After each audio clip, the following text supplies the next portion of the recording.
You may be wondering why I've gathered you here today. Fellas, let's have a conversation. I'm going to start it with a question any of you can answer, but it is the topic of the evening. If we gathered all of the best BMX riders from every era of BMX in all of its history, do we think that anyone would have a chance at winning or making podium, or would it just be the riders of today who could do it? Silence. So I'll start off by saying that I grew up in an era of, I mean, Kevin can agree with me on this, but I grew up in an era of total badasses. So nowadays, I feel like even the conversations I've had prior to this one, that I feel like some of the guys that are riding today wouldn't be able to hold a torch up to some of the guys that have existed before them. I will have you I know. will I will concur with Geoff and add into the badass quotient with the multidisciplinary. Um, Guys rode a lot of variety, where now everybody's so segmented that pegs are decorative, brakes are just there for stopping at the end of your run. So What do you think, Noah? I think there's some there's a lot of questions I have. How is this contest being judged? Is this being judged to 2005 standards? Are we judging this like a Metro Jam where you expect guys to be a variety pack where you have dudes that are going to do lawnmower or ice bonks, and you're also going to have guys that are going to do flare whips? Or are we judging it like today where you have to use the whole course and do a 720 double bar and also do the box jump gap on the course? Also, are our past generation riders in their peak form, like of the day? Like, are they at their top form in 1990 or 2005, or have they been able to progress alongside Oh BMX? my God. Right. See what I'm saying? Wow. Because like, if so, Joe Johnson's doing double whips in '89, but if Joe Johnson had rode at that peak form through BMX, you can't tell me that he wouldn't be doing 540 double whips now. Like it. All right. So Well, hold Noah, on Are one we? second, Geoff. I want to address what he said. We will talk about all of that. That's what we're here for.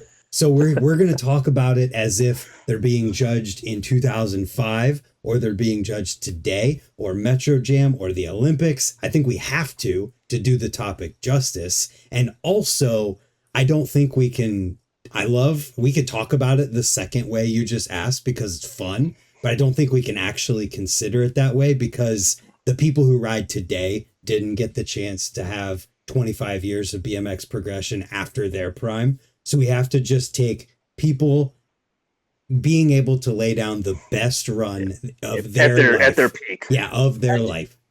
But so, like, physically, I think that I keep going to Joe Johnson, but like, I think physically, as a human being, Joe Johnson has the ability to ride at a Marcus Christopher. Who's the Australian one? I'm sorry. Logan Martin? Logan Martin. I think he had the ability, as it, like, his ability compared to today's ability, like, it is the same amount above the mean. Yeah. You know what I mean? So like, I think he has that physical ability.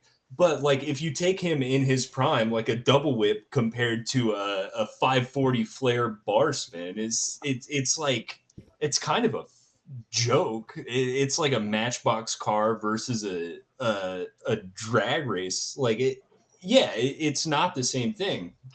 Like, if we took prime Joe Johnson doing double whips on vert ramps and prime Logan Martin doing 720s on step down spines, it's like, yeah, what are we even talking about? Like, obviously Logan Martin's going to win. So that's where I think we're going to find that there's up to like, or beyond a certain year where the answer is no.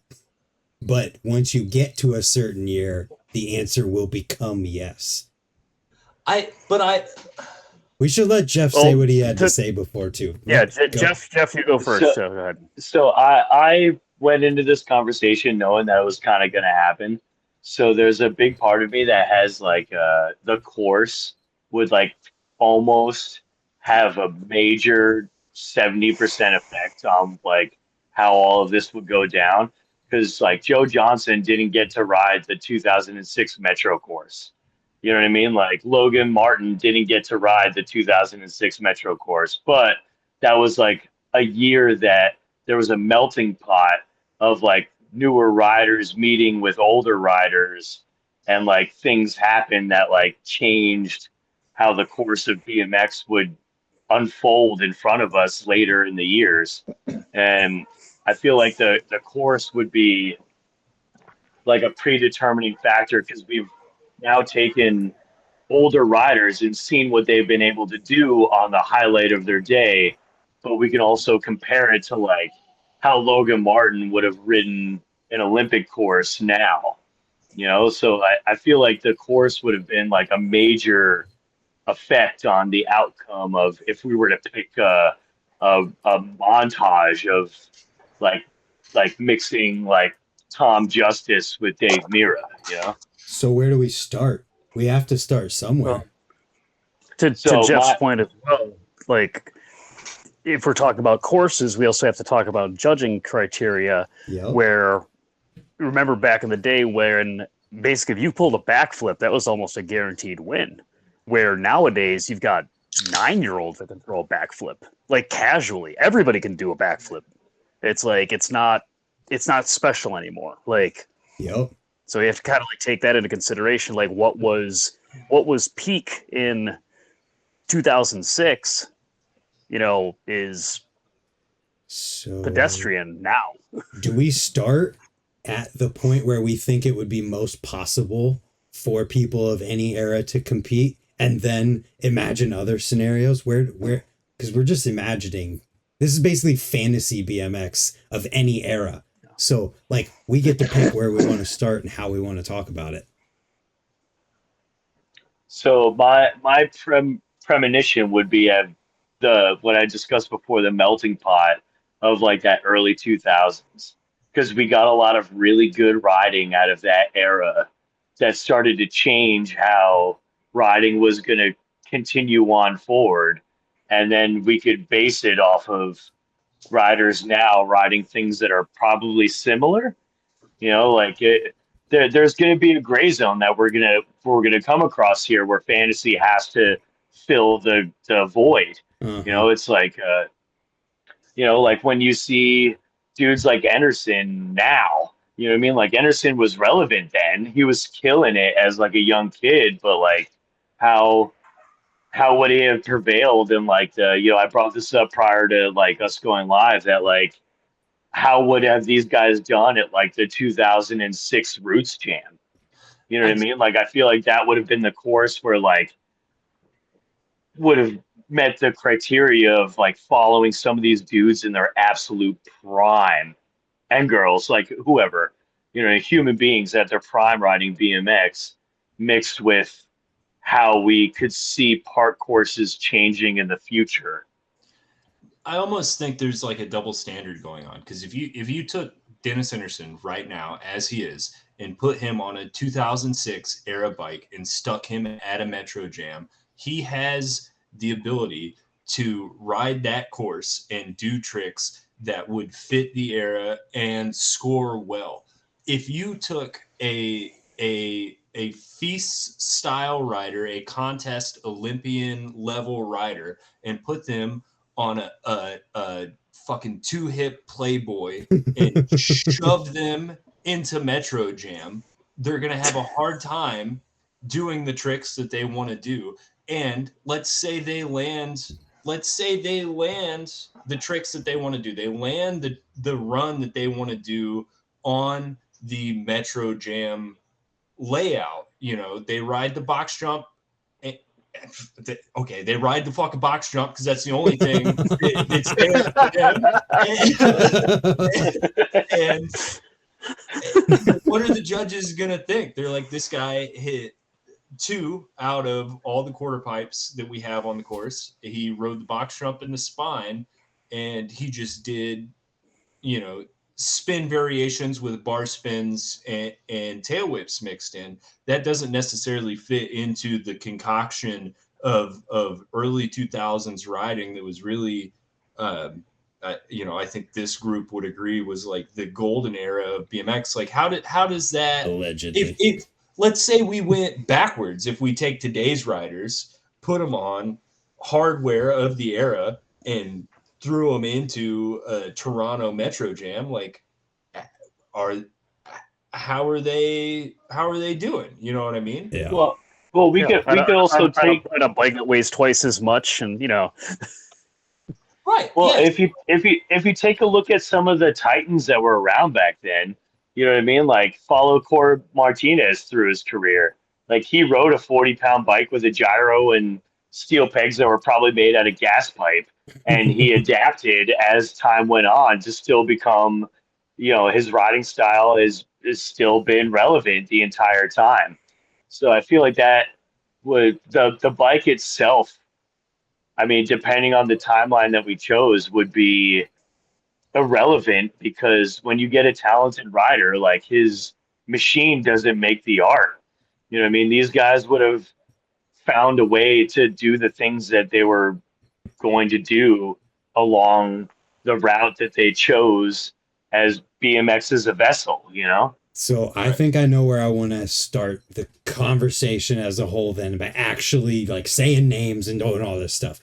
Because this is where my mind was when I made the original story that inspired this from happening. Because Trevor and I were sitting there watching, I think it was Standard Domination, Snakebite uploaded to their channel. And I was watching it and I was like, dude, the level of riding of these guys is like still impressive today. If you took Everyone them, watched a fucking BMX video. And Trevor made me before we could go get breakfast. All right.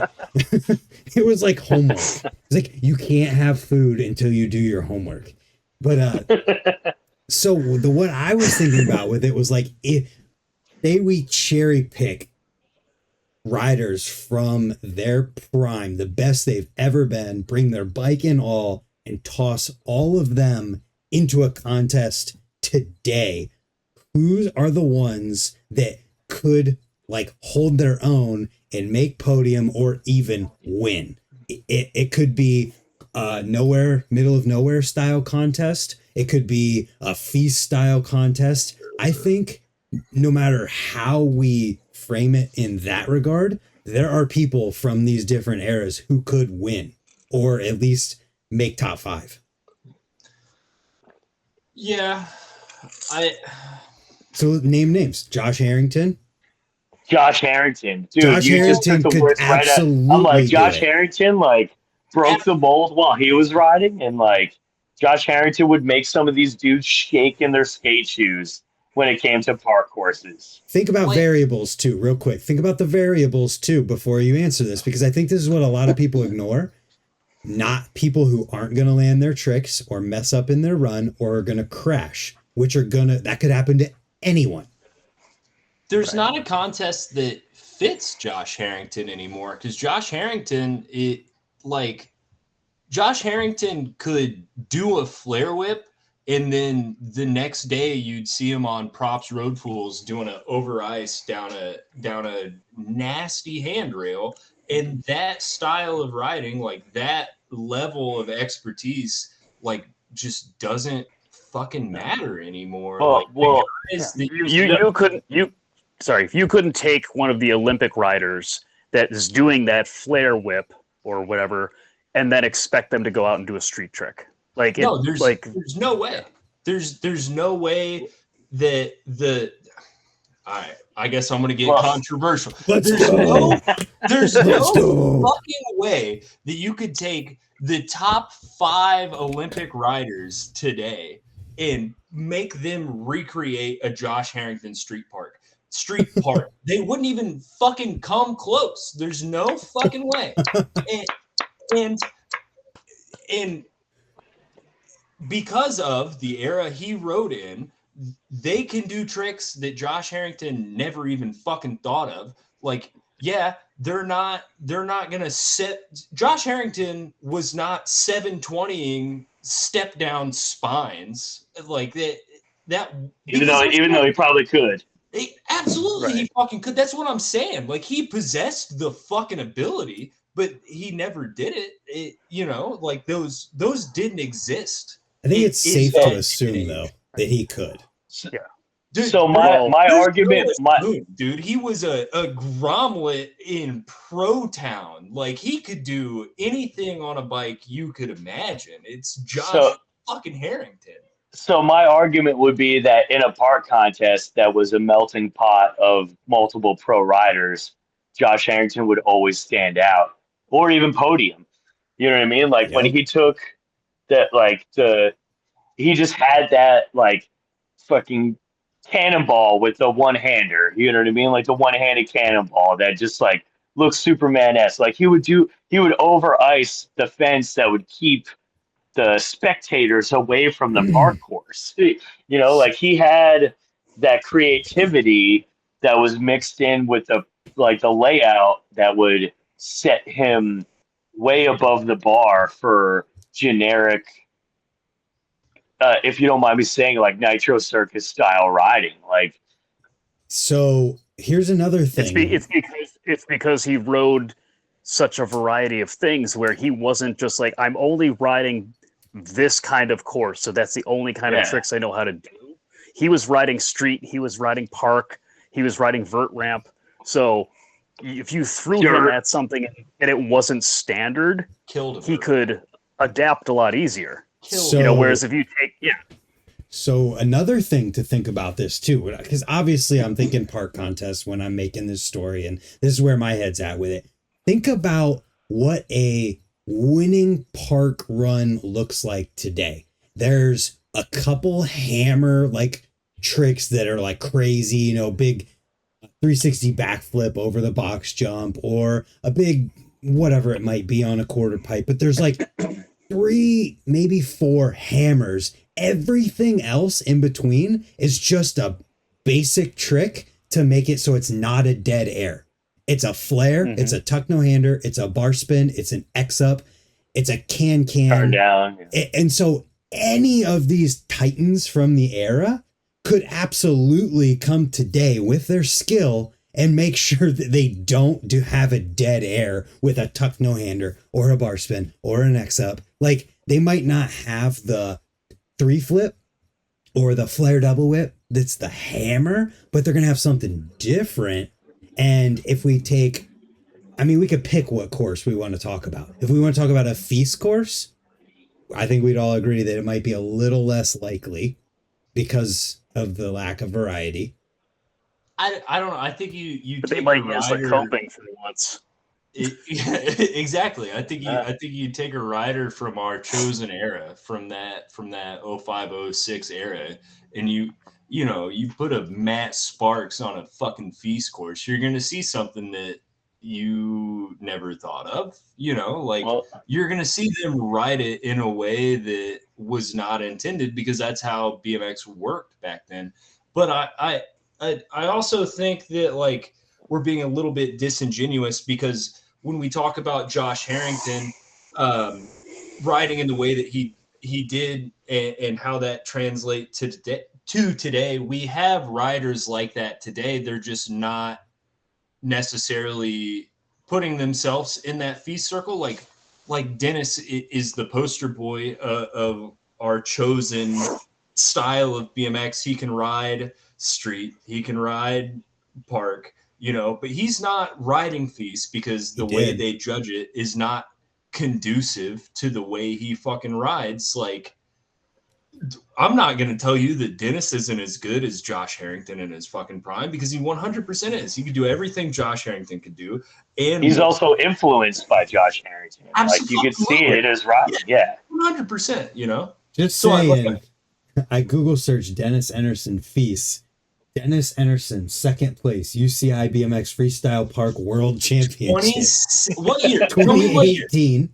Okay, I was close. I was going to say 2016. All I'm saying is yes. Just go look at that. Like, Feast at one point was the fucking shit. Like, I don't know if you remember what Feast and mini ramp contests He won used the to mini fucking ramp be one. like, but they used to be the fucking pinnacle of like. They used to be invitational. Right. It used to be like, if you're not going to show up and at least use a set of brakes, don't even fucking show up, dude. Like, Feast mini ramp used to be the fucking shit. Like, so what do you think, changed. Noah? You are the king skeptic to this. What do you think it would take contest-wise for people of any era to be able to come back and compete?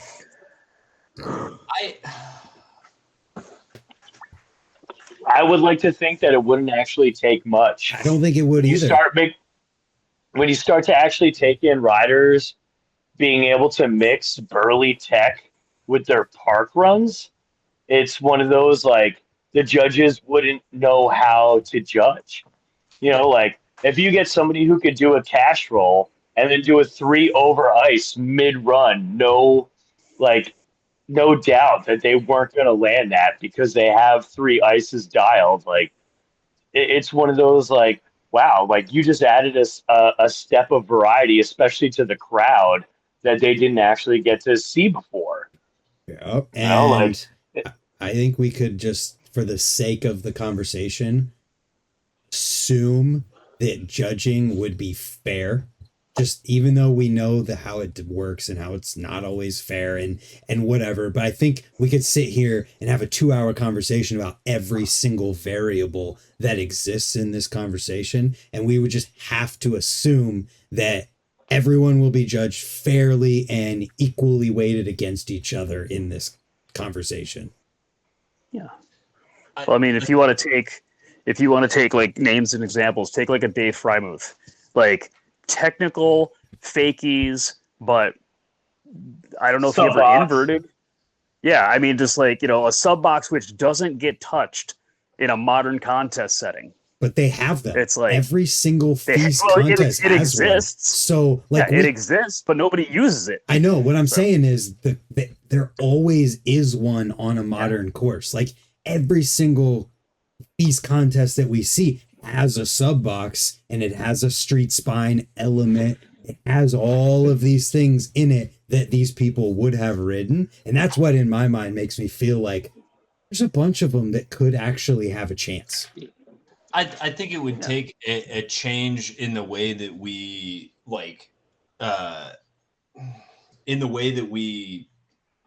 describe BMX almost, because like when you say park riders, and me and Caleb have gotten in fights about this in our group chat. Where is he? Like, what is a BMX park rider? Like, what separates what I'm doing from what a show rider does? Like, I show up to a skate park, I do 4 foo-foo-noos that might look the same, but every single one of them all terrible. You know what I mean? And how is that in the same genre of BMX as a fella doing a 360 double bar spin? Like, it's just calling your clothes aren't as tight, Noah. Right, exactly. Well, I was riding tight fucking clothes before these kids could pedal. I don't give a shit. You weren't even 30. You weren't allowed to talk like that yet. That goes back to judging. You know what I mean? Like, we get into like, I would assume that everybody in this room would agree that an over ice is more technically advanced than a foo-foo-noo is. Yeah. There's nobody else. I mean, each one of those things have their own drawbacks. Like, if you do a foof 15 foot out, Noah, and I do an over ice on a 4 foot quarter pipe. You know what I mean? Like, yeah, there's, but it really depends on. This is why I brought up like the course would have everything to do with anything on this particular day.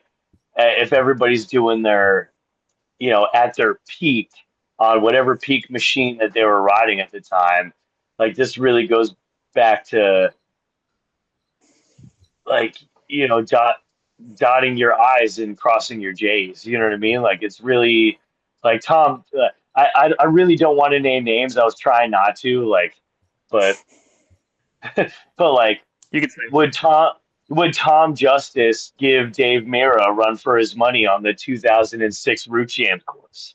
I think Yeah. Yeah. Yeah. You know what I mean? Like between consistency, like there isn't a ramp that Mira would have been able to like 360 flip tuck. I'm not taking that away from him. He probably could have. But then you take a dude like Tom Justice who can like roll in and mix tech with amazing park riding. And now you have somebody who would make anybody from Greenville, North Carolina go, oh shit, like maybe we got to go back to our park and step it up again. Yeah, absolutely. Yeah, I mean, sweat. if you drop Tom Justice, how he rides right now in the middle of fucking Pro Town, USA, like they're shaking in their boots, dude. They're gonna be going to their private warehouses and they're gonna be practicing shit because they're seeing stuff they've never seen before. But I like what you were saying. I don't think that in today's landscape that if somebody turns around on a spine to hit a wall, if they turn around with a Fufanu or an over ice, I don't think it's getting judged fucking differently. And on the same ramp, like that over ice should be worth that should be worth a couple more fucking points. You know what I mean? And it just that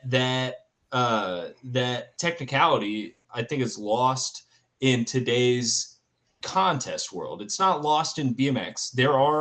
There is a world where it matters. It matters to us. It matters to the Tom Justices. It matters to the lifers. But when you see BMX that you used to see on TV, nowadays you see it on your fucking Instagram reels. Like it's just lost. All you're seeing is the show tricks. That's all it is. So I don't think you can say the what you small technical stuff doesn't matter as much as it used to. Well, so At all. I don't think you can say what you just said, Noah, because we don't see anyone do a foo for an over ice. And I think if you actually took two runs that were identical and you saw a foof or an over ice instead of the bar air that somebody did on that spine, because that's probably all they were going to do if they were airing a spine to turn around, it would be judged fairly, even in today's, like with all of those people. Also, I think even today we still see courses where any of these Titan type people that we talk about from previous eras would find ways to use them and be competitive. Think about the X Games course that had the Sonic Cup. It had that roof sub. It had a Sonic Cup sub. It had these crazy rails and things on it. It had so much stuff that anybody from any era, maybe except for before anything like that ever existed, would be able to throw down some shit on. The X Games throw, is almost throw like an Escamilla at something like that, and that would be, you'd see like some weird shit going down. Yeah. Well, also take a look at like Bruce Chrisman. I was going to bring Bruce his name Chrisman up. stood out of like a whole group of riders because he decided to take the hitching post and turn it into his bitch mid-run. Yeah. Like one-handed foo for the win. Yeah.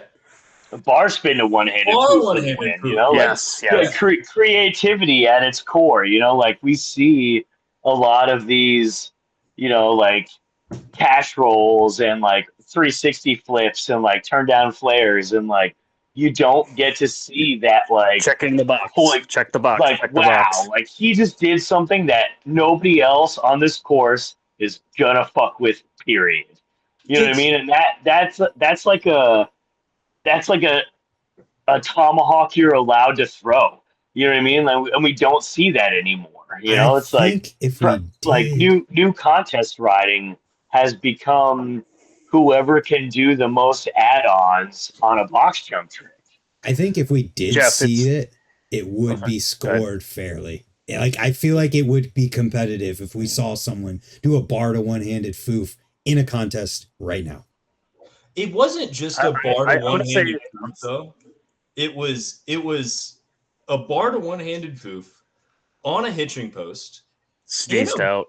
in a bowl that was in the middle of a fucking park course. Like, you couldn't Elevated. just ride up to that fucking hitching post. You had to transfer into a bowl in the middle of fucking nowhere. Like, they just don't build shit like that anymore. Well, I was going to say, we were talking about like park courses now and park runs now.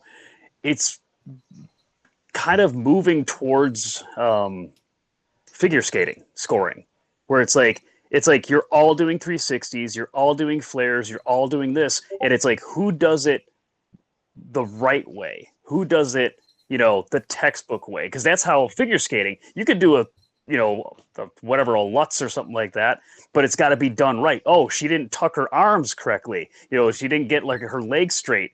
That's where we're at now, I think, with a lot of the judging for modern park courses. So they're going to see that, bar spin one-handed, and they're going to be like, it doesn't compute. It doesn't fit in the box that we're checking because it wasn't a 360. It wasn't a flare. I think I figured it Jeff out. is smiling. I was getting ready to say something about that. Is like, I don't think that the way that modern contest riders is necessarily because they lack the creativity or the skill. There is also some sort of the form meets the function, where they understand that in over ice is not going to score the way that fucking bar air would, or even if it did gain them 0.5 of a point, what is the risk factor in doing an over ice versus a fucking bar air? So why would you take that sort of risk in your run to work in that sort of tech riding? Why would you put that sort of like pressure on yourself? Jeff, Like it. So, Go ahead. so Noah, my argument to that is, do it because you can. Right. You know what I mean? Like one of those, like, I don't. That's what we do. like just do it because you can. Like, show You're just there, that you've got the biggest D out of all of them, and do a 360 over ice mid run before you do your tuck no hander bland air, because that's the new bland air. You do a tuck no hander because that's the new. Like, I just want to see. They do it Like, down. if I don't care. I don't care if your bland air is a tuck no hander. I care that your filler trick is a 360 over ice.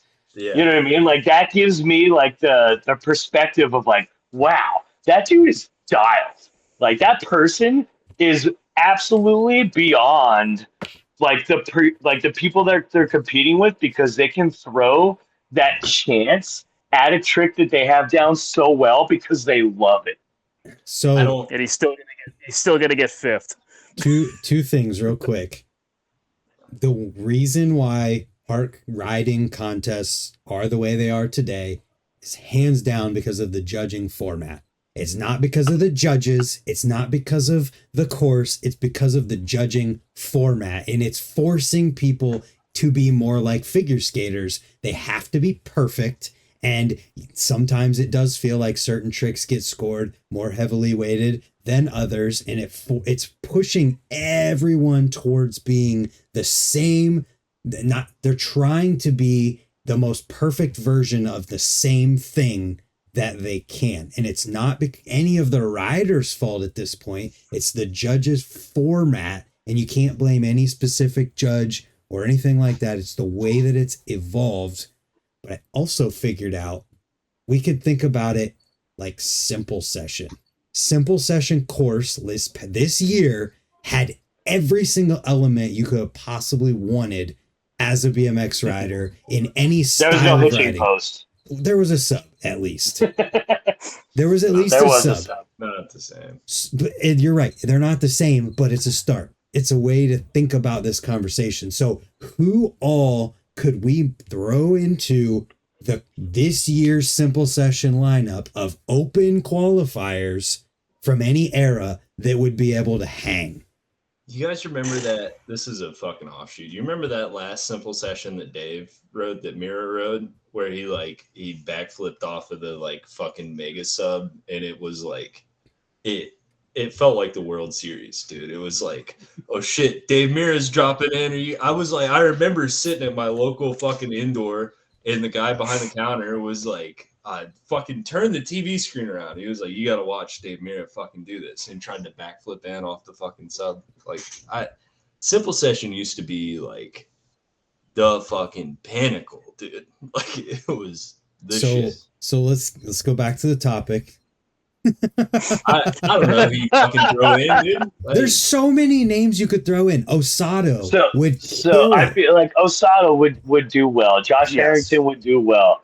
I feel like Tobias Wicke would do well because he could flip whip a spine, but Rob then Wise. do like an over-tooth foot jam whip on like the sub, you know, like Tobias that's was with the bars backwards, open yeah. spines in fucking 2007, dude. yeah. I mean, like there's even guys that like what's his name that rode for Hoffman, the kid with the glasses.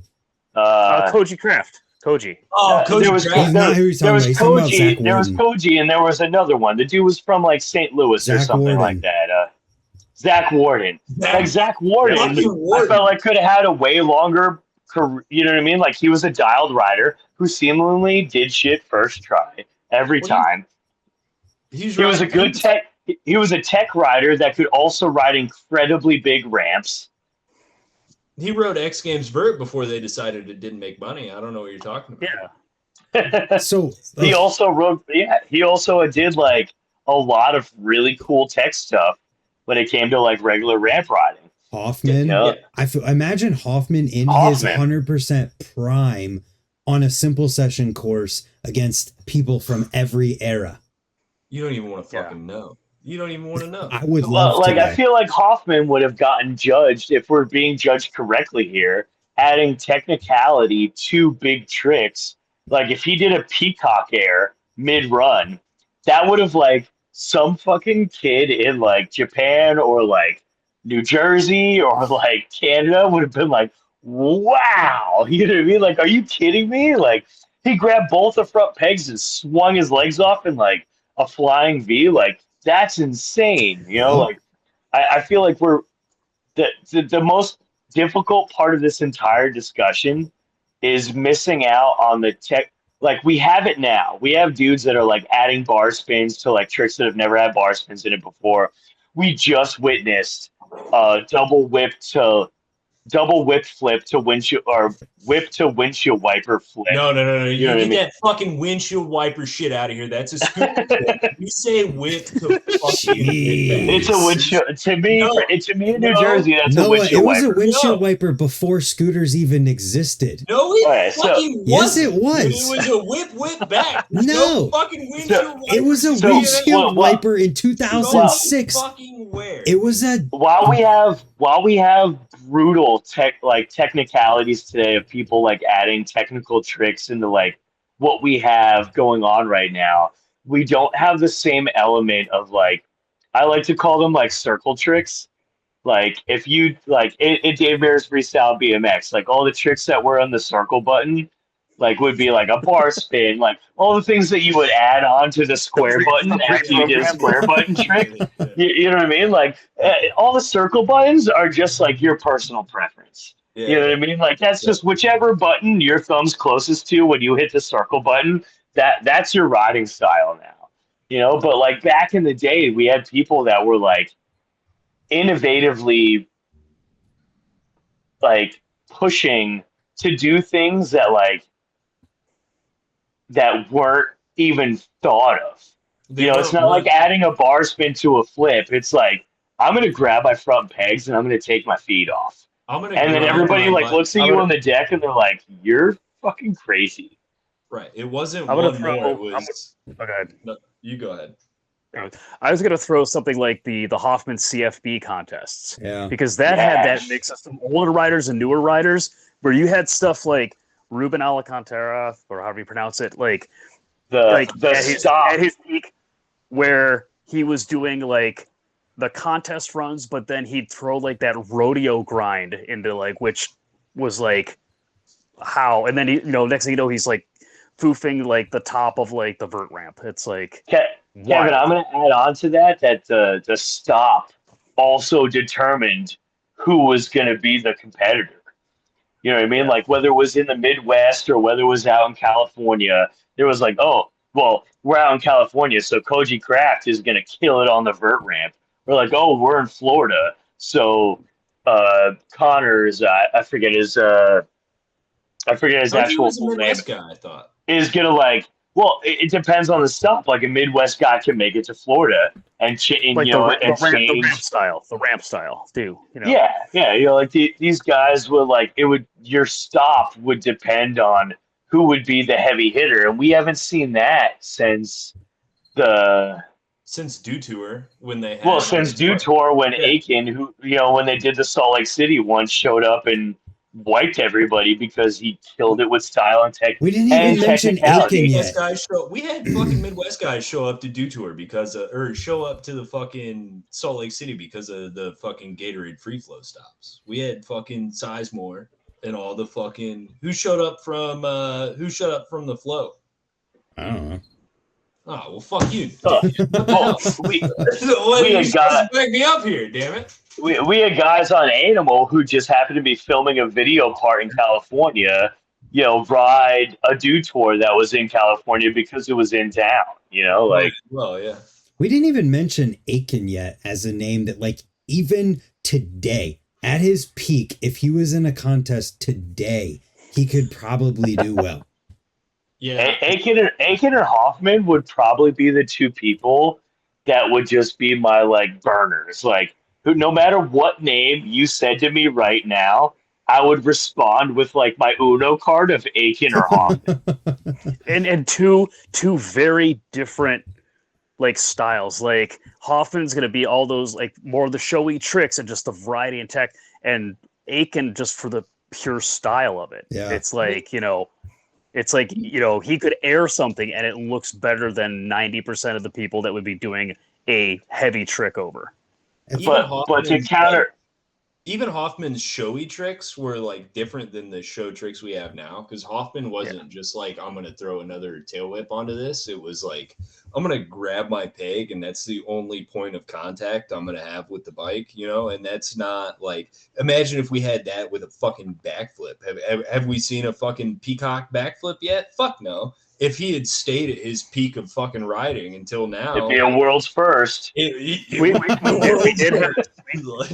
had a tire grab flare, which I will say that was kind of cool. I was digging that because I'm like, that's to that peacock thing where it's like you weren't expecting that, Mm. So who else from like Hoffman's era do we think could even have a chance at all? Joe Johnson. Ruben would absolutely roll up. So we said Ruben. Dude, I was thinking him earlier today. Yes. Yeah, like John Parker was sending Dranos in Cloud 9 in 2007, and nobody was even there. He was just doing it because he fucking wanted to, So my wild card for this conversation was going to be Rob Darden. Yeah. I was going to bring up Darden earlier. He's got it, though. What we were talking about. Darden was my back pocket, like, ace up my sleeve, kind of like, you want to know who could, like, shred throughout the era? Is Darden would probably put up a fight to any rider that you could put on a park horse with him right now. I was going to bring up Darden earlier when we were talking about the difference in judging, because when Darden started, he coached the Japanese girls Olympic team for a little bit, and you would get clips of him riding their practice park, and it would just be it would be fucking amazing. Running Man look at on the clips that he's posted in the last 3 months. Dude, the last 3 months he's posted clips where I'm like, damn, like I got to get older and better. This whole podcast is just been us sucking dick of dudes that used to ride pro town. It's just like, oh, dude, you ever heard of Rob Darden? You ever heard of fucking? Oh, And who could name drop the hardest? yeah. You know what? You're gonna Brent. You're gonna have like a whole like generation that's gonna be like Rob Darn. And it's like, and it's just gonna blow their brains. You know, it's Yeah. like He'll It's gonna get be great. 2 followers out of I it. just had another one. Damn it. I had another one that was really good. I forget it now. I've been thinking the whole time too. And like, I don't want to only talk about people from the mid 2000s because I feel like when you look at the level of riding in the mid 2000s, I think just about anybody, if you pulled them at their peak and put them in a contest today, could do decent. Well, Right. what's that? What's that kid that flares box jumps right now? Which one? Kevin Peraza? Peraza. Take Yeah. Peraza, Anderson, and like Tom Justice, and send them to the past. And now we have like a heavy hitting group that would like make those dudes step up their game, but also bring in like a factor of like, oh my gosh, like I didn't even think that was possible. They've You know what I mean? Like, That's not even what we're fucking talking about. Like those guys aren't competing for gold medals. Like you take them and you ship them into the past, and they're changing BMX for fucking ever. Yeah, it's not even a No fair. fucking conversation. here's another portion of that. Those guys, this is their job. You brought up John Parker. He was a professional, but he also had a job. He was Yeah. like, I think he worked for UPS. It's like, Yeah. so I thought like he these was guys wrong. now, like if you're an Olympic athlete, that's your job. Your job is to ride. Your job is to go to the park 8 hours a day and dial in those, backflips. It's not like, well, I finished my 9 to 5. Now we're gonna go shred. It's like Well, we also a have lot a of those couple guys of. did that back then. So I joked about this like a little bit before I hopped in the chat, but like we also have a couple of vampires. You know what I mean? We have dudes like Dennis McCoy that have just been able to like compete through this entire, like Corey Nastasio, vampire. You know what I mean? Like he's just Yep. been able to Yeah. hold his own and compete through this entire generation that we're talking about. Yeah. So at Nyquist Nyquist has been able to like literally compete this entire generation that we're talking about. And This is have you ever seen Nyquist do a tail whip? Is it just Noah is it all bar Noah guns? covers his face and just ready to cut people's throats. Because fuck you. Nyquist at a certain point though was still competing and like doing That was decent. like fucking 2 years ago. Exactly. And I think I've said this for a couple years now. I think if you took Nyquist and you said, "Hey dude, you have a week to film your drop the hammer part again, clip for clip," there might be only one or two that he wouldn't wanna or wouldn't be able to do today and make look better. But Nyquist has always been the contest rider. Like I don't. So- I'm so- pretty sure Nyquist didn't film that drop the hammer part on purpose. I'm pretty sure So- that was just him fucking getting ready for contests. I'm just So saying he's I'm better also- today than he is. Well, I'm also going to be the dickhead and say that he's had a couple of bad days when it comes to sealing the deal for gold. Yeah. Like not to sound like that guy, but like he's been able to run towards that podium and also tripped on the way there. I mean, like Nyquist, I love you. If you ever watch this, I'm sorry that I'm saying this out loud, but you know what I mean? Like we have guys that are periodically known for good days and bad days. And- You know what I mean? Like where somebody who's, feeling it just happens to out charisma. You know what I mean? Somebody like Nyquist. That's exactly what I'm talking about with the variables that would go into something like this, in that we see people who we think are a shoe-in today to win who crash and then get second to last place. And then you see people who you'd never expect to win pull together a perfect run and then do way better than anybody may have thought. And that is something that would happen in the scenario that we're describing here. Absolutely. especially because we're Yeah, talking like- about the best people in their era. And Nyquist, you're my hero. If you ever watch this, I didn't mean to like. Jeff, keep moving. I Move past feel- it, Jeff. Yeah, move past it. I'm sorry, but like I had to say it. He's not It's offended. relevant. He's not offended. He knows he's better than he's ever been, and he knows those times where everyone has bad days. We all do. Nyquist knows he's better at farting on camera than he is at riding. Damn. Noah's like, I'm Jeff, sorry. I'm going to save you. Well, his end search part is still one of my like absolute like. If I have writer's block, I just watch his end search part. So let's go back even further than mid 2000s. Let's like 90s riders, the best of the era. Who could, if you brought them back to today at their peak, threw them all in a contest together, like who would hang? Dave All right, Volk. let's throw Dennis McCoy right back in Dennis there because McCoy. Yeah, His Dennis name. McCoy. Dave Volker. you want to talk technical. You want to talk the ability to air and do basically anything park whatnot. It's like look at some of the stuff that he did back in the 90s. Like one of the first videos I ever watched on VHS had him trying like basically I think it was almost like a cash roll and just brutalizing himself. Wild. I think the John Parkers of the world in today's BMX would own the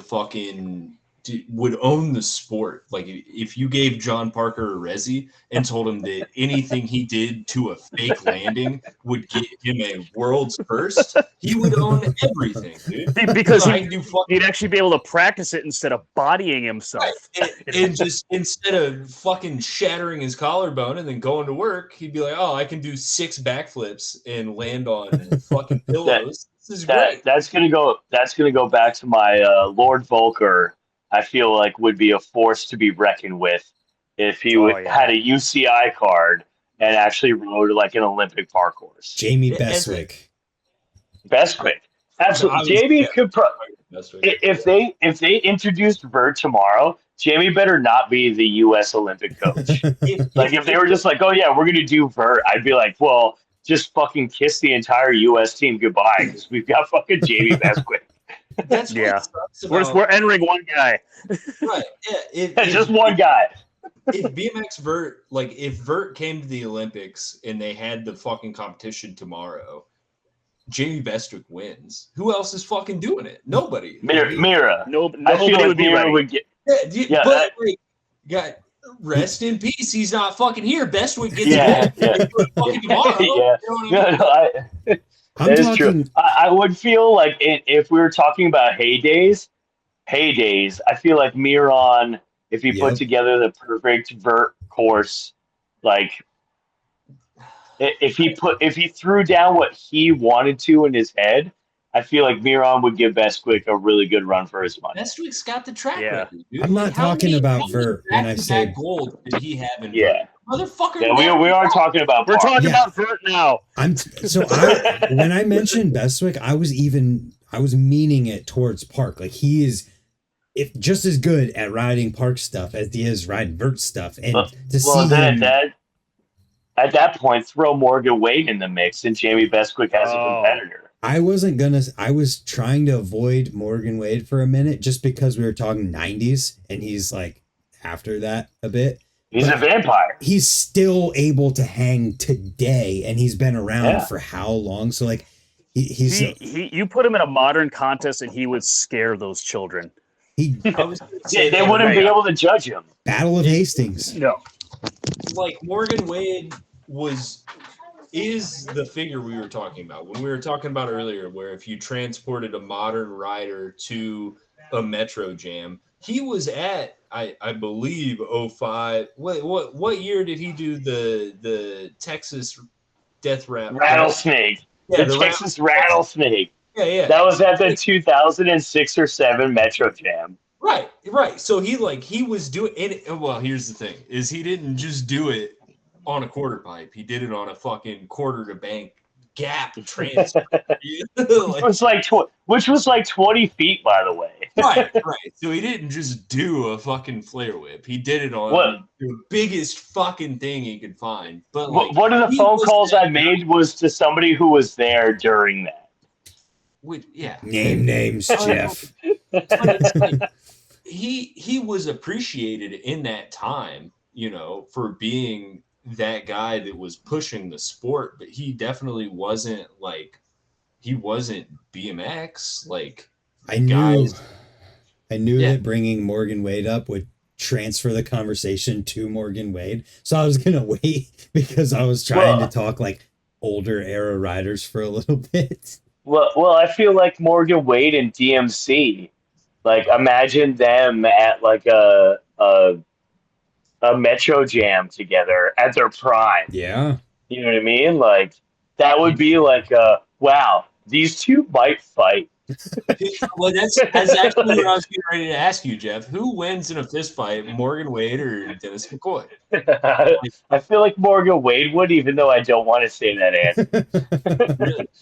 I don't know. My first, you guys all know this. My first real BMX bike was a K2 DMC. One of the reasons I learned decade drop-ins was because of DMC. So, like, Yo, Yeah, Kevin. but if I could Texas rattlesnake any prefab quarter at my local park, I'd have a very different answer. I think if Dennis McCoy gets to wear the chest protector, he's beating a Oh yeah. Morgan Wade. Any rider wearing a chest protector while they ride probably beats any rider today. I know Morgan Wade wore the chest protector when he was I watched Road Fools 5, but I feel like Dennis McCoy chest protector beats the dog shit out of Morgan Wade chest protector. Yeah. There's so many sound bites. full face helmet, chest protected DMC on a K2. Yeah. Oh, puts him to sleep. Like, Oh yeah, Morgan Wade doesn't have a chance. It's okay, no. I changed your name to canceled. what did I say that got me canceled? Which one? You want to talk variety? DMC vert. He could ride any park course. He rode street, like he was doing technical street riding, like nose wheelies and like fakie tricks, pre-free coaster, anything. Let's talk. I got a name. It's an older name. Rob Nolly. Ooh. Rob Nolly in his peak. Tom Haugen in his peak. Both of them could come to today's riding in their peak, and if we're all mixing them up, they'd have a chance. I was saving Tom Haugen as my fucking. I was saving Tom Haugen as my reverse Uno card for this conversation. Like I actually talked to my buddy Justin down in Virginia today, and we were talking about Tom Haugen because I brought up this conversation, and just the fact that he could like mix Burley. Well, he's just kind of like what was that dude with the glasses from Hoffman that I brought up earlier? Zach Warden. Koji Kraft. I feel like Koji Kraft or a Zach Warden. Like if you mix those two together, you get Tom Haugen. So I just want to have a disclaimer. I'm pretty sure it's Tom Haugen, and I don't want anyone to be upset with me. Anyways, Haugen. Haugen? Hey, we're talking about him. I know. I want to make sure everyone knew I knew how to pronounce it. Nobody in BMX is talking about him but us in this chat right now. So fucking feel pretty privileged, bud, that we all remember you for being a badass. The amount of Michael Laren support in this fucking podcast. He's young. Michael Laren is like fucking 37. That's young in this conversation. Oh, is it? Yeah. I'm 38, man. Imagine if you transported Michael Laren to a fucking 98 vert contest. They'd think he was an alien. Like they'd be like, "Oh my god, where did you come from? What you a Grizz Air?" And they'd be like, "I've never seen that much style in my life." So we got Rob Nolly, we got Tom Haugen. Who else from that like era? I know there's more. That's why I want to keep diving deeper. Well, we're too young for all that. That's why I was thinking that earlier. I was like, yeah, nobody's gonna remember because they're too old. You're gonna get two eras. You're gonna get the modern era, and you're gonna get fucking 2007. Yeah, I mean, like we've got like Osato. You know what I mean? Like, yep. We talked about Frymouth. Who's like a really big, but I mean, like Bruce Chrisman. Bruce Chrisman was a heavy hitter. Yep. Kurt Schmidt. Kurt Schmidt was doing sevens and three judging judging doesn't give backwards any credit. If fucking Tom Justice 180'd over a box jump at an Olympic event, I don't think he would get judged the same way a Castro would be. Even though if you spend enough time on a resi, you know which one's easy. Brant, you need to go watch. Baco 1 because it's all those Appleton dudes and fuck off, cat. And they took their camera down to, I think it was Scrap. Yeah. And filmed one of the standard contests. And there's just like standard dudes. There's just Moliterno and Kurt Schmidt doing box jump tricks on a box jump that's in the middle of like a fucking abandoned Kmart, Mm-hmm. On like coaster breaks. They're just doing like fucking 6 foot tall nothings on box jumps in the middle of a fucking warehouse on a coaster. And everything's a fakey. Right, yeah. Like 180 in box jumps in the middle of the fucking Stone Age. And you're just... If we were... One of my Uno cards for tonight was Mark Mulville. Ugh. It's a good one. You know what I mean? Like the Superman combo king of our era, if you will. You know what I mean? Like Mark Mulville on a good day could mix that like Hoffman style mixing tech and burly, but with dirt underneath him. Yeah. You know what I mean? Like having that like Superman one-hander to one-footed toboggan tabletop, like fuzzy. Yeah. You know what I mean? Like, Yeah. I feel like could have definitely been like another competitor if they just threw him out on the UCI course today, Fuzzy had I an aura wasn't to thinking. him. Yeah, I wasn't even thinking contest, but think like a Matt Berenger. Like he was doing flip variations. Yeah. That imagine somebody now doing a backflip to sprocket stall in the middle of a Olympic run. Oh my god! Imagine on one of those step downs, you just step down spine. You just do a flip to sprocket. On the 6 foot spine to 20 foot landing. Yes. Right, yeah. You flip the 6 foot side, disaster, roll in the big side, yeah. Yeah. I got another one of my wild cards tonight to talk about, like not just like naming names, but Brant, you brought it up a little bit earlier, was Ryan Gutler. I never said Gutler, but I agree. I feel like Gutler in his prime today would still give like a lot of the like. I'm so bad at the names of some like. If you just put him in like what's that Ohio dude that has his own private ramps? Nick Bruce. Nick Bruce. I feel like maybe Ryan Gutler would give Nick Bruce a run for his money if they were put on the same park course together. Ryan Gutler was fucking 720 and switch set at the Belmar doubles for the love of the game with his snake bites in, dude. Just fucking cranking down alleyways, just fucking ripping up doubles in the middle of New Jersey for nobody. Like, absolutely nothing whatsoever. Like, maybe with a concussion. Mike Spinner. Yeah, absolutely. Hammered as fuck, just all the way from Australia, doing shoeies and ripping fucking Belmar doubles. Like, that doesn't happen anymore. Somebody that could adapt to like a modern park course with enough variety. How about someone like Brian Foster? Oh my god! Yeah, dude. I mean, like the dirt jump era. He was like a racer, dirt jumper, and then all of a sudden became like a street killer. Like I heard that guy used to paint bikes for Cyclecraft. If I get up early enough tomorrow, we could probably watch him ride on the live feed if we keep talking. Mike Spinner. If I get up at 5 a.m. and I go to Sayreville, we could probably watch him ride if we keep talking till about 5 or 6 a.m. Dude, Sayreville.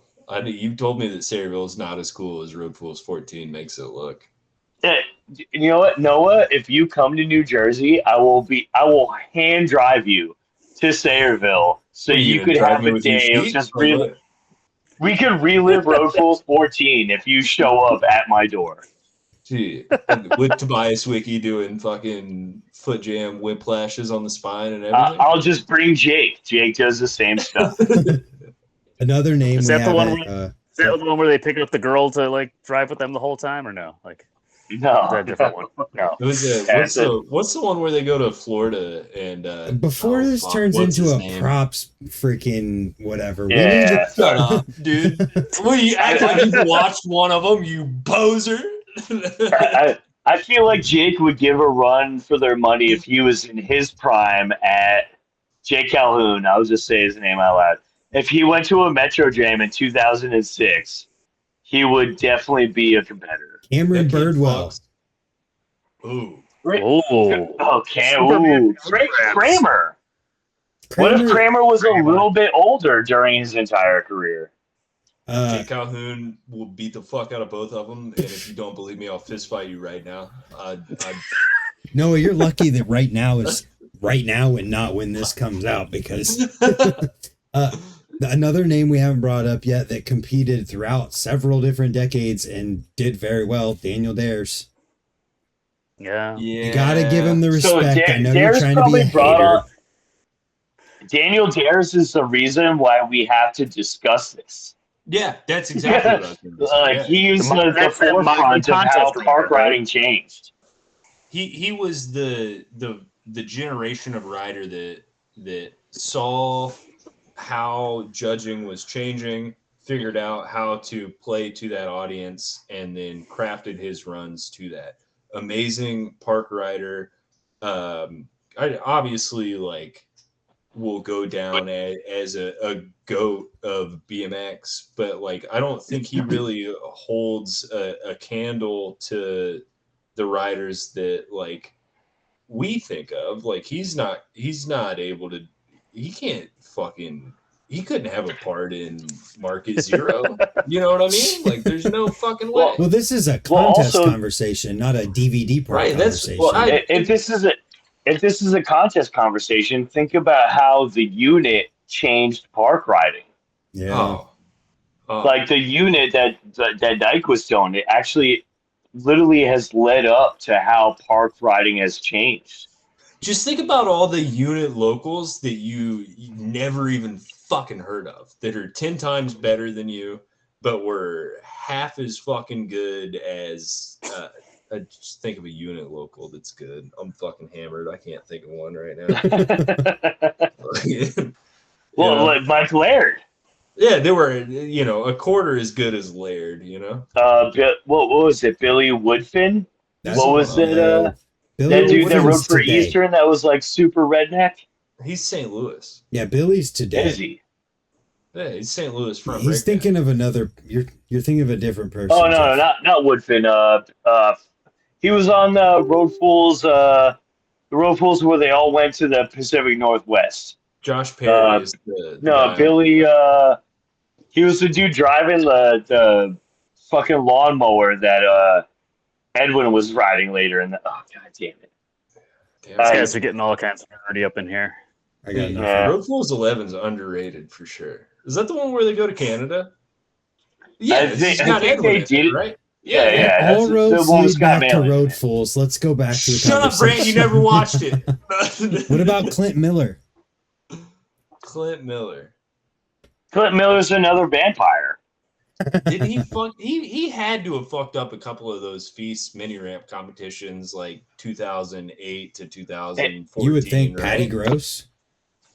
Patty. Ooh, Patty. That's Patty another still name. kills it. Yeah, he's still amazing. He's a vampire. There's a lot. Yeah, like so you remember when like Mark Webb was like going at it in Feast? That was like the dying fucking gasp of when Feast was like core. You know what I mean? Like when those when those mini ramp competitions were like dudes that actually ride fucking mini ramps and not dudes that just do flips, foot jams, and tail whips. I hear you. I see But it was exactly what you're saying. Mini ramp riding. Yeah. Right, yeah. Like if the Feast competitions were still mini ramp riding, Patty Gross would still be fucking them up to this goddamn day. So with Clint Miller. Yeah. There's a lot of people. To this day. Like he would fucking Say something else. I can't wait to see if any of Noah's things get sound bited, whatever, and make it onto the internet. I'm just any little sliver of relevancy. If I could get a little bit, if I could Like, just We love call, if that means anything. So if I could call Garrett Reynolds washed up and be a fucking soundbite on our BMX for a day, that'd be great. That is well, hilarious. I mean, this still like goes to like we'll never actually be able to start this conversation. What do You know what I mean? Yeah. Like, unless you pick a dream team against a dream team from the past, and then pick the park and the judges. You know what I mean? Like we have. This is an endless loop of conversation. Well, okay, so bring it you're back. gonna have to assign it ahead of time next time. Be like, all right, here's your bank of riders. Here's the course. Here's the time period.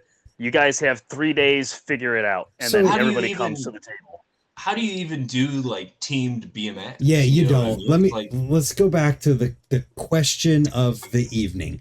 If we took riders at their peak from different eras of BMX and put them into a simple session 2025 course, assuming the judging would be fair, do we think riders from other eras besides today would have a chance? I think the My answer is yes. answer that I've been building up to is that riders from my particular era would wipe the fucking floor with them. Wait, so Like it wouldn't even. It'd be like a bunch of armless children. Noah, it's a how yes does or the a judging no. work? It's How does the judging work? assume it's fair. Your riding gets you the score it deserves. Yeah, 2006 wins, dude. Fuck you. Yeah. So the answer is yes. Another era could Yeah. you could bring people from other eras to today, put them all against each other, against today's current pros from whenever, and anybody could have a chance. Oh, yeah. Not anybody, but there could be it could happen. I'm gonna play devil's advocate. I think the modern riders possess the skill level to ride in the exact same fashion as our dream 2006. That doesn't matter. Yeah. We're judging I them feel for like what they are. I feel like they would do they would hold up well, but I think if it was judged on variety, that's where I think they're going to start to falter. Of what they're doing now, I think if you told Marcus Christopher, hey dude, if you do a fucking bar spin over ice pick 270 out, you're gonna get 1,000,000 points, he'd do it. Like, We're maybe not 35. having that conversation. You know what I mean? That's Like, not the question. The question is not that. The question is riding the way they did versus the way people do today, being judged fairly. No, if you do this, you get scored to this. It's a fair judging. If that mid 2000s rider didn't invert their entire run, they're going to score lower because modern judging, it's like if you're not going upside down, that's the you thing. might as well be out here. If you do the same trick for your whole run, you're going to be judged fairly in this context because you did the same trick for your whole run. Right. And also, why do the riders of today ride the way they do? Because it scores a certain way. It's not that they lack the skill level to do the tricks that our favorite riders did. It's because they've been trained to ride a certain way because it scores well. Like Marcus Christopher can do these fucking tricks. Like fucking I Osato did it. And Logan Osato Martin didn't get told that he couldn't ride street because he had to ride park at the next X Games. You know what I mean? Like it's come down to the point of where like we're getting like gymnastics, like what Kevin said, like we're getting gymnastics style runs and not like how. I hate that I'm being the poster boy for this, but they possess the skill level. No one's denying that. They do. No one they is do, denying but we're that, not. Noah. But we're not seeing the freedom to do. We're not seeing the freedom to do so. And we're also not even having that conversation. That's not what the conversation is. That's a straw man argument, dude. Like I think I think even riders dating back to the 90s, I feel like could professional BMX riders could actually hold their own against some of the riding today if I were to be able to sit down at that judging booth and be able to convince whether it be Kaczynski sitting next to me or whether it be Huck's dad sitting next to me, you know what I mean? And be able to be like, hey, listen, what that dude just did was incredible. Think about who's judging. You have Van Homan and Brian Kaczynski judging. They know what was incredible 30 years ago because they lived it. So let's just assume that these people in this contest are doing their best run they can possibly do. You tell Marcus Christopher, do the best run that you can possibly do. Whatever you do is going to be judged fairly against everyone else. Just like Simple Session. You're judged fairly against everyone else. We're not saying if you do a 270 over ice, you're going to get a lot of points. It's your best run. Right. And okay. Yes. So what I truly believe that these dudes would be able to give a lot of our riders today a run for their fucking money. And I agree with that. I'm almost going the opposite direction. I don't think the mastery of the bike has fallen off just because they have stopped indulging in the burly tech. A genre of BMX that I love deeply. Like, you're drunk. I think that you could transport these riders backwards and they would hold up. Like if you put any of today's contest riders in 2006, they could form themselves and put together a contest run. No one's saying that they couldn't. No one's saying that because today's riders with the consistency that they have to have at their skill level would be gods compared to a lot of people 30 years ago, just purely on the fact that they've mastered it. But I'm not having that conversation. I'm not either. Yes, you are. You keep trying to bring it up. No, I'm saying the same thing you're saying, but backwards. I'm saying that Noah's being a contrarian. No, I'm not. I'm saying the same thing you're saying, but backwards. I'm saying the expertise of the bike has not changed. Just the way that we look at it has. The way that we judge it, the course that we ride it on, like the way that it's been portrayed to us has. Right. If you brought the pros of 2006 or 89 forward, they have the level of biking that could compete at a gold level. And if you took our guys backwards, they could compete at a gold level at that time on the course, on the bike. Start there next time. That's where I fucking started. It's not my fault you didn't understand it. That's the next one. I don't fucking know what to tell you. Dude, we have so many Titans from back in the day that this is just like it's like the Terminator movies. It's just a constant loop.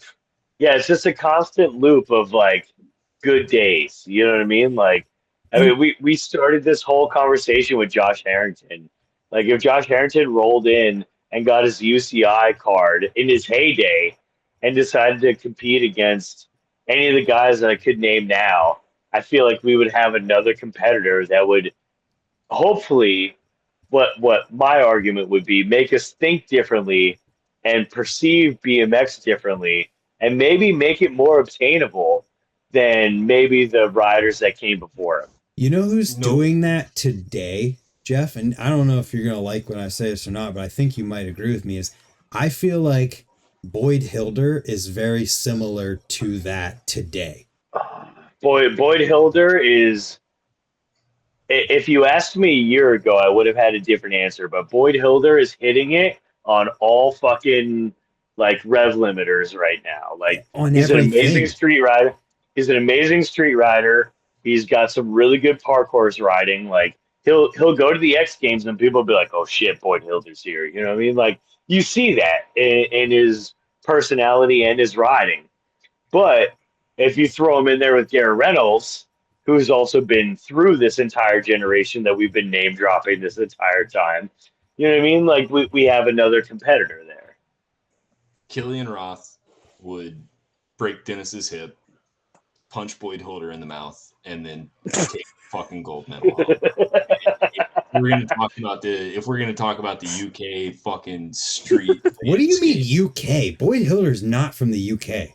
He's not. No, he's talking about Killian Robb. Thought he was. No, he brought it up because I brought up Boyd Hilder and said if we're gonna talk about UK. Well, it doesn't even matter. He's good enough to be global, motherfucker. Yeah, he was in Project. He was in Project. Look at Casey Starling. Imagine throwing Casey Starling in the 2006 fucking anything at that point, whether it be Metro Jam or whether it be.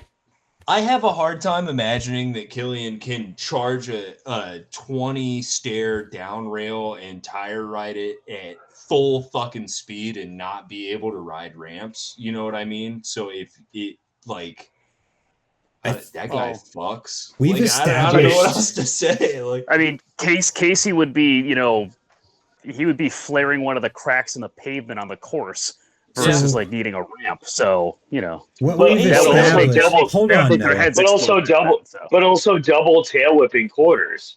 So what we've established is that the level of riding today is insane, and that even so, the titans of previous eras were something completely else that could still come back and compete today. It's a pyramid scheme of style. I don't know that it's any different. I think that the reason we watch the guys that we watch is because of because they're fucking nuts. You have to think about it this way too, Noah.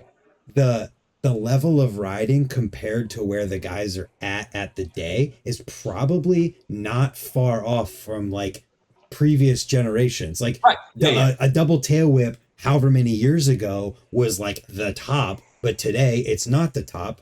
And when you look at all these people, that's why every time someone says golden era or talks about anything like that, I'm like, yeah, but that's what you grew up in. But in relation to where BMX was at any given time, the best of the best were still at the top. Absolutely. There's gonna be some kid. Hold your horses there for a second.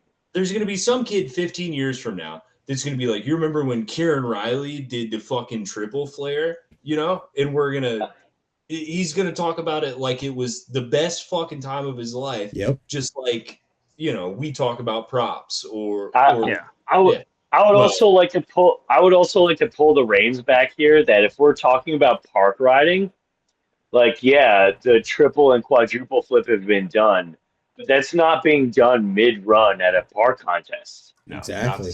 You know what I mean? The double whip is being done regularly at a park contest. So Mira and Casey Star, those dudes all can still hang hard. That's my whole point. That's literally the whole point.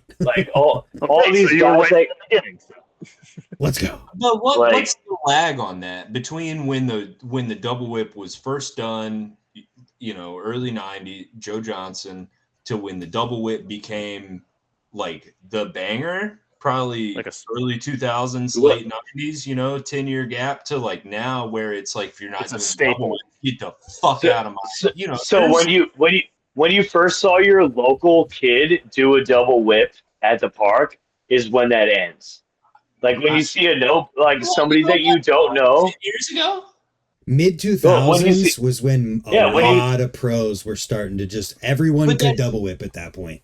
But that's a lot of pros being able to double whip and the local kid being able to double whip. I'm just saying, it went from what you're talking about, one guy doing them, mid 2000s, a lot of pros are doing them. Today, a lot of kids can do them. I don't know, dude. You see double whip go down at local jam right fucking now? You're going to clap. But not mid park contest run. If we're staying here on park contest run, we may see a triple whip, but is it really being judged as a triple whip mid run? You know what's crazy? I just had a realization. If we have this exact same conversation but trade out park for street, I think the answer is no.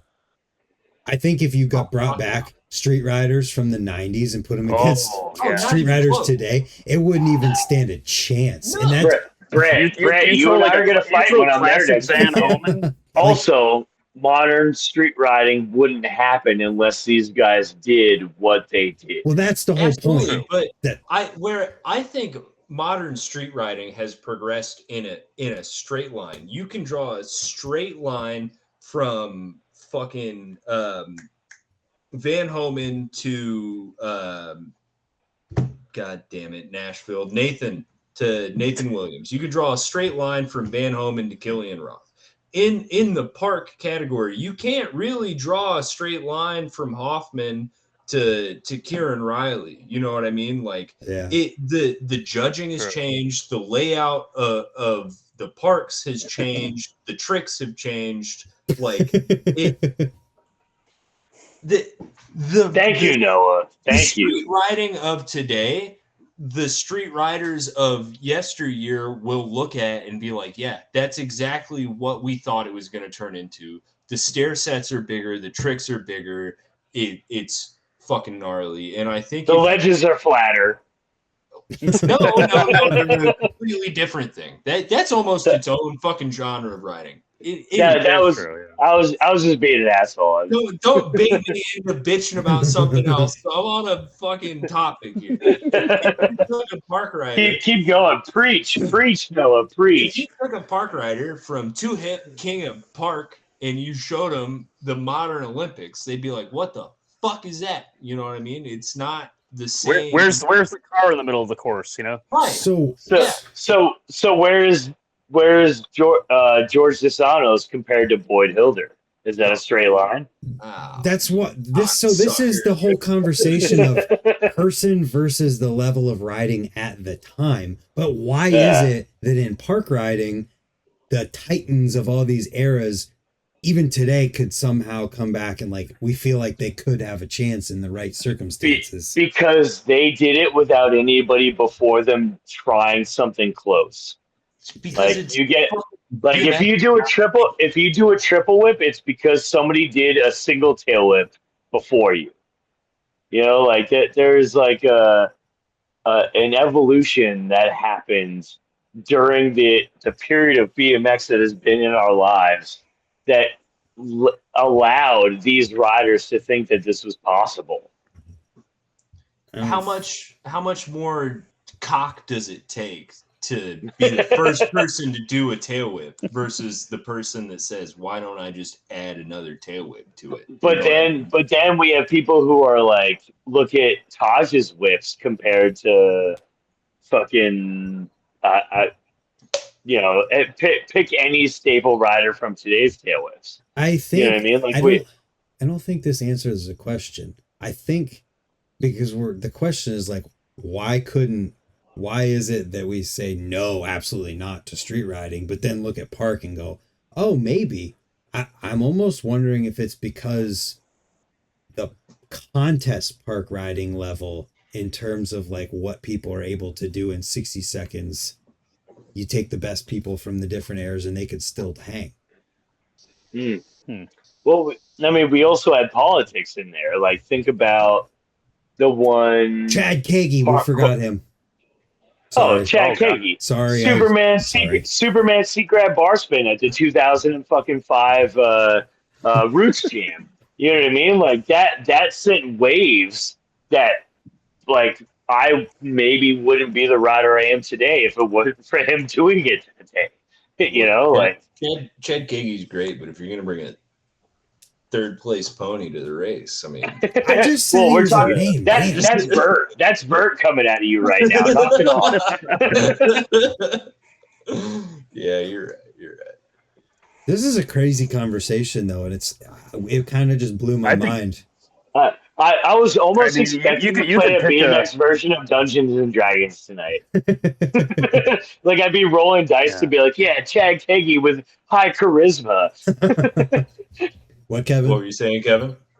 I think you could pick like another discipline, and this would be a completely different conversation. It's like if you pick street or you pick flatland, I mean, look at what was, the top level of, like, say, flat back in like the 2000s and what's being done now. It's mind-boggling. Yeah, there's like how many people? Terry Adams is the only one it's from then. But even like my outside perspective, like I can tell that Terry Adams is not up to.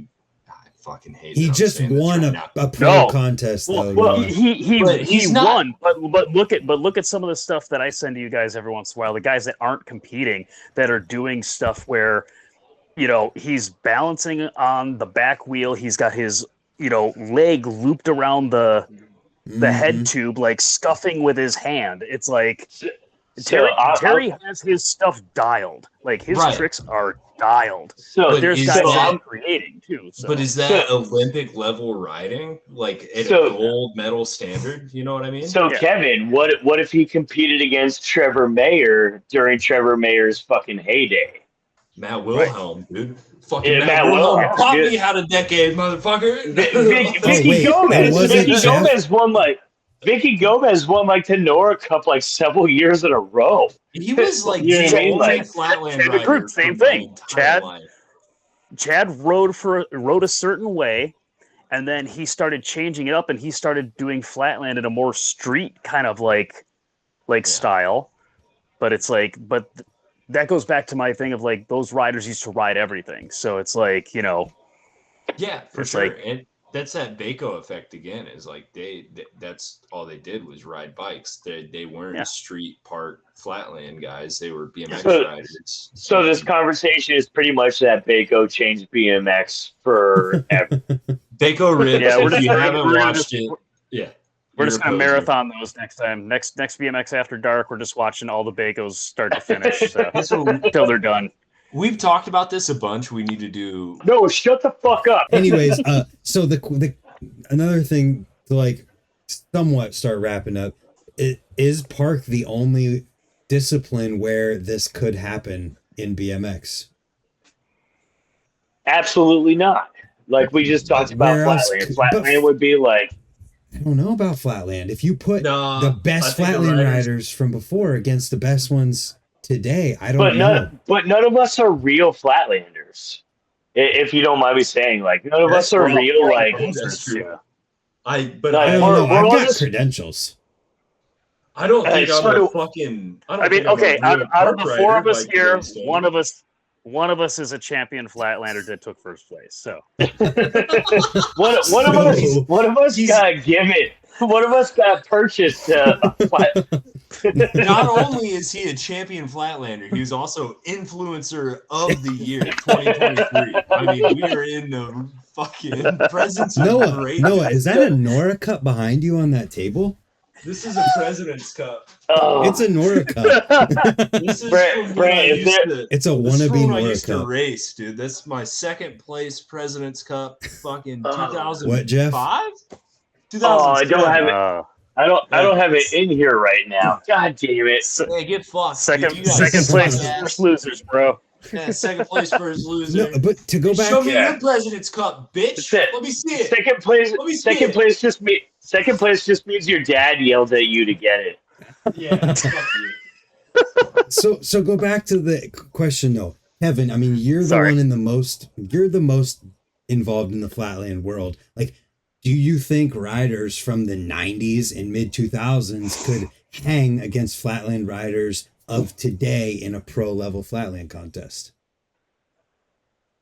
I want to say yes, just based on, again, variety. It's like you're.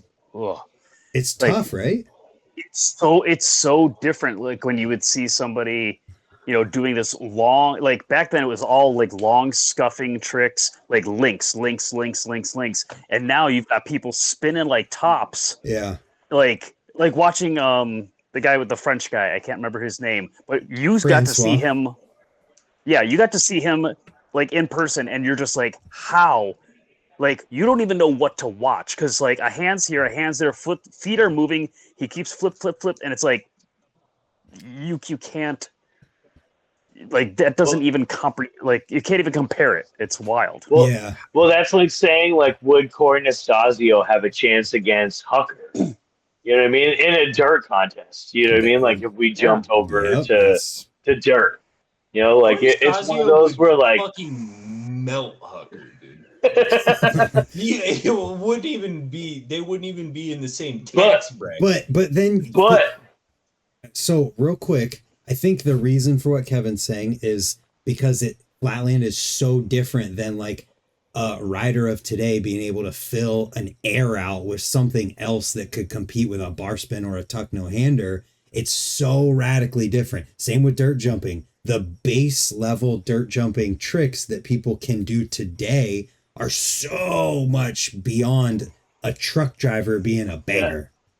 Yeah, you got to be able to cash roll the first jump because that's now your setup trick. Well, I want to come back to the cash rolls, but hasn't dirt or park changed a lot? In a sense, changed a lot more than Flatland because we have this one more mentality, whereas Flatland like has just changed full stop in the way that it works. Like in 1990, being a brakeless Flatlander would be unfucking comprehensible. You know what I mean? Leo Dom Leo. Right. Like the what makes up the discipline is just completely different. Like we talk about how park has changed, being that the obstacles have changed and the way that you approach them has changed. But like Flatland at its core has changed in a completely different aspect, it being that like the way that you ride it to begin with. I would say dirt has changed just as much because the middle of the line tricks that people used to do are tricks you can't even make finals doing today. Well, I mean, if you took a 90s dirt jumper and you showed them the jumps today, they'd be like, I'm not jumping that. But the jumps changed. The jumps changed because the way the jumps changed because guys, the jumps now are built to go upside down and do as many rotations and bar spins as you could. The jumps they're built by the guys that were scared of those jumps now. The jumps are fucking different, you know? So they're built different, literally. So going slightly back to the Flatland conversation, if anybody argues with Noah learned decades in like 11 minutes. No, Geoff, that's BS because he said that somebody else taught him decades, but then he told us that we taught him decades. So when did I tell you that anybody else taught me decades? Just a few minutes ago, you said Matt Wilhelm taught me a decade. Oh, that was a joke because Matt Wilhelm had that fucking How to Do Flatland video series. Well, you hurt my feelings with that, Noah. No, you taught me how to. That was a joke, Fran. I'm just messing with you. Noah, you hurt my feelings by learning a decade in 11 minutes, and it took me years to actually master. Do you think me and Matt Wilhelm are just hanging out, fucking crushing beers? Dude, what are you that one. Ground rules. Fucking so there you go, dude. So I found out he's actually your LP. Yeah, I think I couldn't remember if it was ground rules or ground works because there's this rule in Flatland videos where they all the names have to be a pun. There's no fucking exception. Every video name has to be a fucking pun. I'm gonna borrow this to Brant and let him like. Okay. Let him fucking bring it, dude. Kevin. Bring it to Chenga so we could all watch it together. There we go. We'll all learn together. The video editing in ground rules is so fucking. It's just I don't know, dude. It'll take you back. So to go back to the dirt thing, I think if you talked about like mid 2000s and up riders, maybe late 90s, you might be able to find a couple that could hang today. But I think for park, the variance of like how much time you could go back and still find somebody that would be able to hang today is just longer. Yeah, absolutely. It's just I would like to think so. Yeah, and it's just because of how much and how crazy, even because it's only, 3 or 4 jumps. So everything has to be insane today. And 3 or 4 jumps back then, with everything having to be the best possible. It's just where in park contests, not every single thing someone does is the best thing that they can do. In a dirt contest, to win, every single thing you do has to be one of the best things you can do. Oh yeah, Brady Baker would have broke the mold if he was in like 2004. Oh, it would have been Yeah, insane. you have the same thing in dirt that you have in park though, where dirt just gets distilled into like the most fucking backflips and tail whips you can do. Where like that's not the inception of dirt. If you take dirt back to its fucking heyday, where it's fucking trails and not dirt, you know what I mean? Like, how are you comparing a Paul Kittner in Building the Underground to what the fuck was going on at X Games, fucking Pat Casey's backyard, where dudes are doing cash rolls on fucking dirt jumps? Like, it's not the same. Like a dude doing a 30-foot long turn down. This is the best fucking turn down you've ever seen in your life. No combo, no spin, no flip, just a fucking turn down. You know what I mean? That, to me, is infinitely fucking cooler than a 360 bar spin. I don't care how big or slow or fucking, You're making my point. You're literally making my point. Yeah, and Noah, sometimes I'm not arguing with you, Bran. I'm not arguing against you, Bran. I'm arguing with you. Okay. Well, no, we also had like Dreamline and whatever that dirt contest that Miron did back in. You know what I mean? Like that. And that's like what Kevin brought up earlier. Like Foster would have shined. You know what I mean? Being able to make it through 30 jumps to the bottom of the fucking track with 30-foot gaps on the way down. Yeah.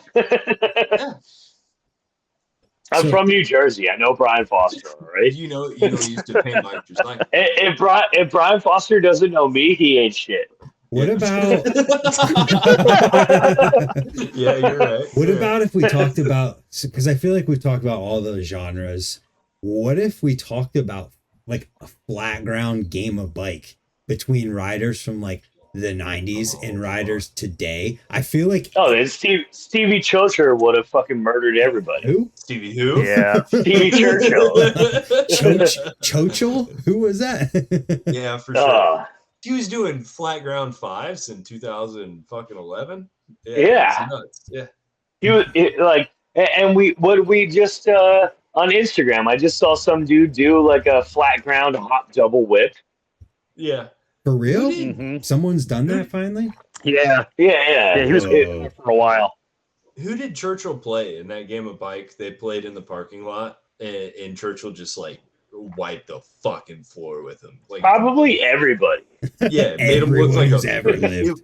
I remember like sitting at my local indoor and watching it like on my phone. It came up on the fucking Come Up app. It was like Stevie Churchill game of bike. And he just won like E to nothing. It just fucking demolished. No letters. Right. This kid was like, I'm going to do a hop switch bar. And Churchill was like, that's cool. I'm going to do a hop double truck. Fuck you. Yeah. Hop switch truck. Yeah. I'm going to do switch spin normal bar. Like, I'm sober. No, that switch makes me spin confused. switch bar. That makes it easier. I'll do that right now. No. Holy hell. But yeah, Brent, I feel like this conversation would never move forward because we could just name drop people that would like absolutely be able to shine still to this day. Well, that's because of how cool BMX actually is. Absolutely, and like that's what makes it so much fun.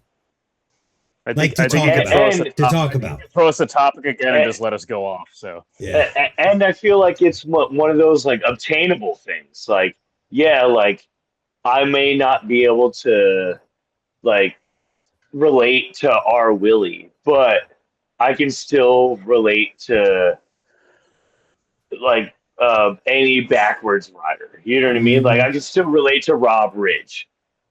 How? So there's like a moment of like this is still super obtainable even without like watching somebody do like a quadruple whip on a private ramp that the UCI sanctioned to pay for, that you had to subscribe but multi-yearly to fucking actually be a part of. Like this is still like an obtainable sport if you are passionate enough about it to try to like stay in it.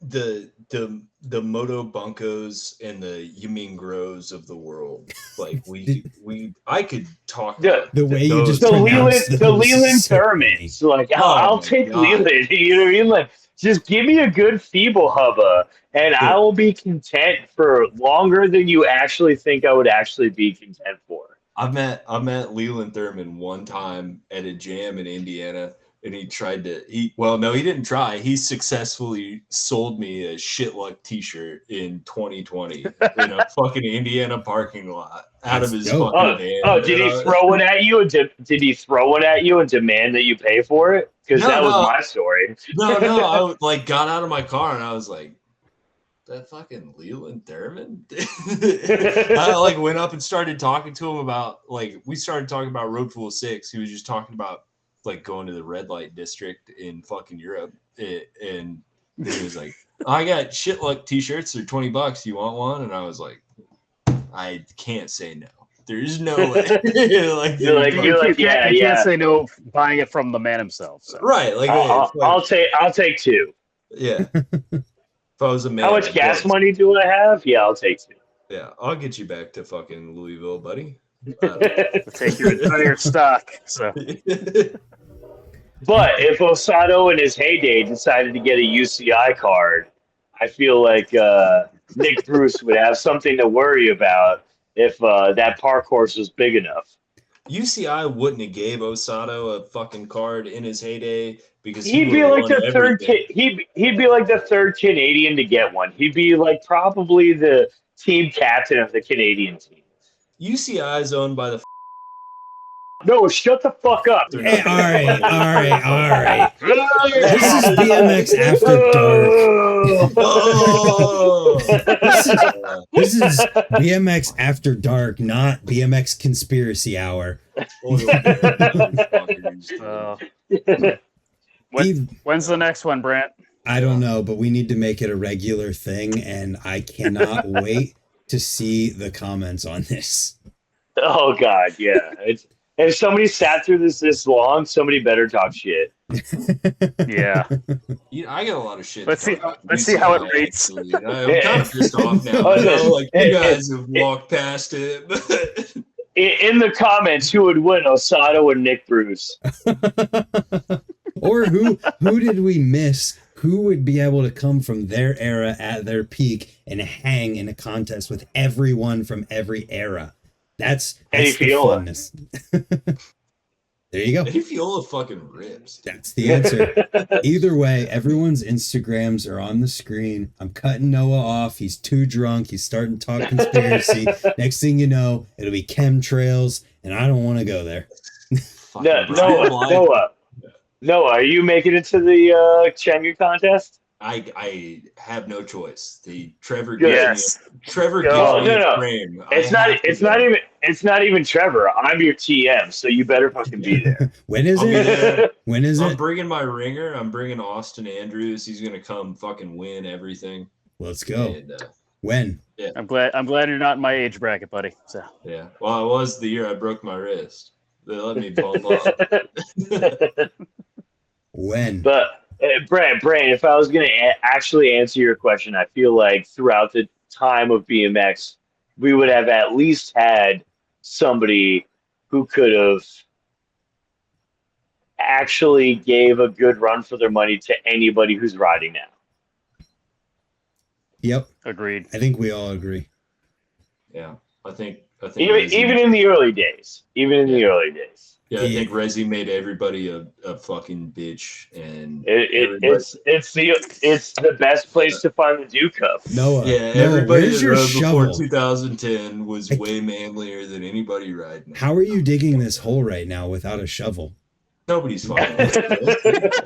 He ain't got a shovel. I don't see no trail tattoos on that dude. Oh. All right. Oh. We'll see everybody at the Changa contest, April 26th.